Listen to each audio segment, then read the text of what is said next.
From the mean streets of Law & Order SVU to the safe embrace of a children's book. That's quite a journey, and one our next guest, writer Allison Intrieri, made seamlessly. So Allison, thank you so much for joining us from California. Thanks for having me. Yeah, so you just wrote a children's book. It's out now. How did your parenting journey play into the creation of this? So I became a parent in 2021, and like every parent, I suffered through meltdowns. For us, the big battle was bath time, and I tried every suggestion out there, toys, tricks, even getting in the tub with my son and pouring water over my head while laughing really hard to get him to see that the bath was fun. And none of it worked. And you can really run yourself into the ground chasing fixes that just don't exist. So, and even taking it away from the bath for a second, mealtime can also be a battle. And I read once that you have to show a kid food 100 times before they feel safe eating it. Now, who has time to make 100 chicken nuggets or the money that go uneaten? So it's just not practical. And I wanted to write a book that poked fun at that. I wanted to write a book that highlighted that and showed all the lengths that we go to for our kids. And, you know, still make it fun and silly with the over-the-top illustrations of the octopus in the tub and the mom on the surfboard. But in between those pages is a message that sometimes the only solution is time. You're not always giving in to the tantrum. Sometimes you're just working to get through it. And so for me, it was sponge baths until my son was ready. And now he doesn't even take baths. He's a shower guy, so. And you've written for hit shows like Law & Order SVU and Bull, and obviously this is a bit of a genre change for you. So is that sort of refreshing to have a break from those sort of crime dramas? Yes, I love that everyone's alive in this story.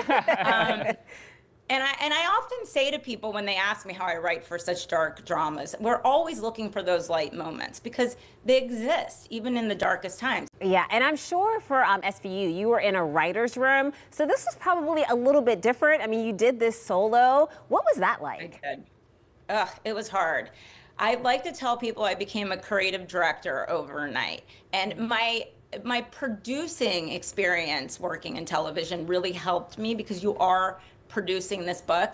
But I would tell people if they want to write a children's book that one of the most important things is having a book designer. You kind of think in terms of the text in the illustrations, but you really need that person that helps you make your book look like every other traditional book on the shelf. So that really helped a lot. And she really helped me make sure that the mistakes that I might be missing, she caught. So.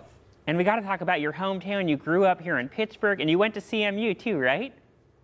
I went to Carnegie Mellon for their pre-college theater program. And honestly, I say that still is one of the best experiences of my life. And I love Pittsburgh. I was just back there in October.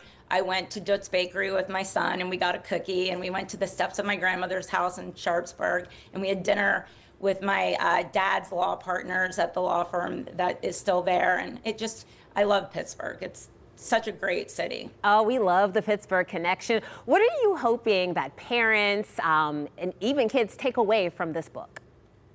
So this book is different in the sense that it's told from the POV of the parent, which is rare. Books a lot of times are told from the child's point of view or an animal's point of view. And I think it's important for us, our kids, to see us as characters in their books. We're the ones who are raising them.